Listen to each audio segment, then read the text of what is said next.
Hello, Epic Food. I would like to start off by thanking you all for taking an interest in this manner. Anonymous is not some band of teenage hackers who does nothing but sit on their computers all day. We are much more.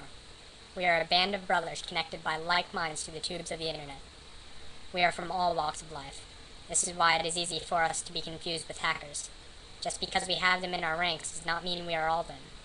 We, in fact, have lawyers, doctors, teachers, insurance agents, shoe salesmen, McDonald's workers, and many more. We are from every walk of life, the collective masses of the internet sharing one mind.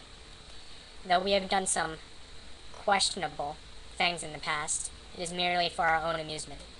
The matter of Scientology, on the other hand, well, we see them as a corrupt organization that needs to be brought down. We have nothing against their followers, merely their practices. Our denial of service attacks are merely amused to gain media attention, because we recognize that without the help of everyone, we will fail. On February 10th, we will be conducting an international peaceful protest. We hope to see you amongst us. We mean no harm to anyone. We only wish to expose the cult for what it really is. If you have any questions, feel free to ask. I do not bite. Anonymous is united as one, divided by zero.